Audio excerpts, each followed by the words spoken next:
नमस्कार, मैं हूं Iqbal Parvez. India news desk में आपका स्वागत है। आपको ये जानकर हैरानी होगी कि सरकार अब खुद इलेक्ट्रॉनिक मीडिया को ये कह रही है या ये कहें कि छूट दे रही है, बढ़ावा दे रही है कि वो इस देश में नफ़रत फैलाएं। 2014 के बाद हम ये देखते आए हैं कि इलेक्ट्रॉनिक मीडिया या एक बड़ा जो मेन स्ट्रीम मीडिया, चाहे उसमें बड़े बड़े अखबार भी हों, उन्होंने नफ़रत फैलाने का एक तरह से बहुत बड़ा कारोबार चलाया है और देश में पूरी तरह से नफ़रत बाँटी है, जिसके बहुत बुरे अंजाम हुए हैं। लेकिन अब अगर अदालत उसे थोड़ा भी रोकने की कोशिश कर रही है तो सरकार उस पर रोक लगाने की कोशिश कर रही है। भारत सरकार ने सुप्रीम कोर्ट से कहा है कि वो इलेक्ट्रॉनिक मीडिया को रेगुलेट करने से परहेज़ करें, इलेक्ट्रॉनिक मीडिया को रेगुलेट करने के लिए किसी भी तरह का कदम उठाने से परहेज़ करें।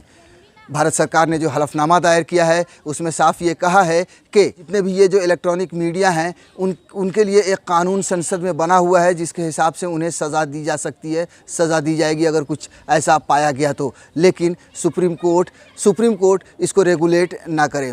जाहिर है सरकार का जो ये हलफनामा है और सरकार ने जिस तरह से सुप्रीम कोर्ट को मना किया है कि किसी भी तरह की दखल अंदाज़ी ना दें, इलेक्ट्रॉनिक मीडिया जिस तरह से कर रही है उसका कितना बुरा प्रभाव पड़ेगा ये आप अंदाज़ा लगाइए। क्योंकि 2014 के बाद हमने देखा है कि जो मेन स्ट्रीम मीडिया है, जिसे गोदी मीडिया का भी नाम दिया गया है, जितने बड़े बड़े जो न्यूज़ चैनल हैं उन्होंने एक तरफ़ा एक धर्म को निशाना बनाया है और एक तरफ़ा इस देश में नफ़रत बांटी है, जिसका अंजाम हमने मॉब लिंचिंग के रूप में देखा है, जिसका अंजाम हमने बहुत बुरा इसमें देश में देखा। अगर कोरोना को भी देखें तो उसमें भी कोरोना को भी हिंदू मुसलमान में बांटा गया है।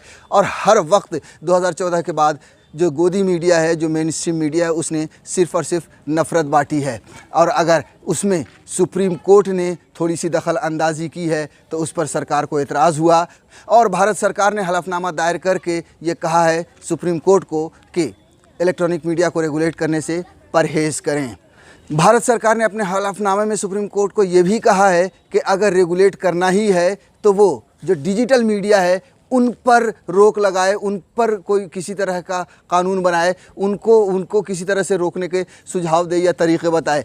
ऐसे में ये बड़ा सवाल उठता है कि डिजिटल मीडिया पर जिसमें यूट्यूब हुए या ट्विटर हुए या फेसबुक हुए, उस पर क्यों नज़र पड़ी सरकार की? सरकार इनको रेगुलेट करना क्यों चाहती है? ये हम सब जानते हैं कि इस देश में जिस तरह से गोदी मीडिया बिका है, जिस तरह से गोदी मीडिया ने नफ़रत बांटी है, किसी न किसी तरह से सच्चाई अगर देश में ज़िंदा रखी है, ये दो आम लोगों तक पहुंचाई है, तो उस मीडिया का नाम है डिजिटल मीडिया। बहुत सारे ऐसे यूट्यूब चैनल हैं और बहुत सारे बड़े बड़े पत्रकार जिनकी नौकरियां गई हैं सरकार से सवाल पूछने पर, उन्होंने भी डिजिटल मीडिया में कदम रखा है और लोगों तक सच्चाई पहुंचाते हैं। उन पर जाहिर सी बात है कि ऐसे कोई कानून नहीं बने हैं, इसलिए सरकार तिलमिला रही है और वो ये चाहती है कि किसी भी तरह से डिजिटल मीडिया पर रोक लगे। क्योंकि गोदी मीडिया, जितने भी बड़े मेन स्ट्रीम मीडिया हैं, उन पर सरकार ने अपना दबदबा बना लिया है।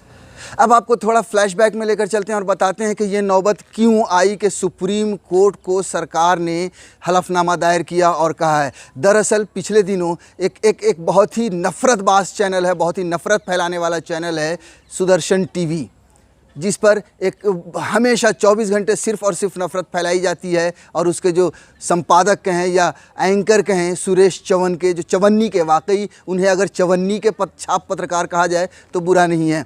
उन्होंने IAS IPS जो सिविल सर्विसेज होती हैं उस पर, उनके एग्ज़ाम्स पर सवाल उठाया था और उनके एग्ज़ाम्स को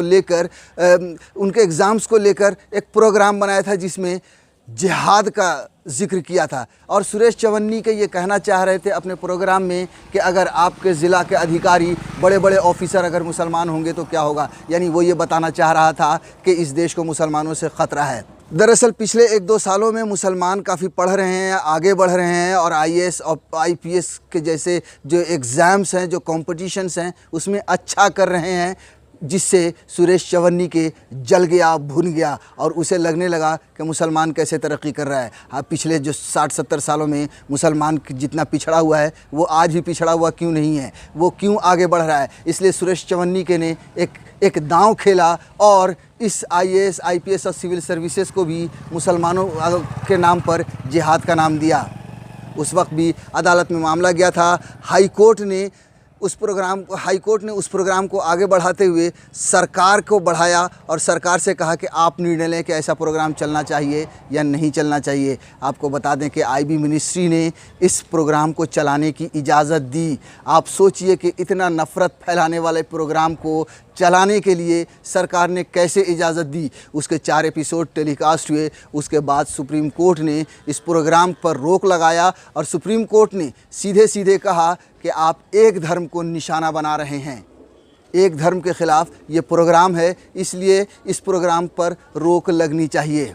जिसके बाद सरकार तिलमिलाई और हलफनामा दायर करके ये कहा है कि इलेक्ट्रॉनिक मीडिया को रेगुलेट करने का कदम ना उठाएं। आप सोचिए कि ये देश कहाँ जा रहा है।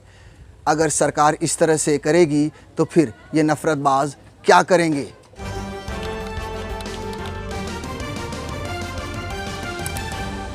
आपकी आवाज़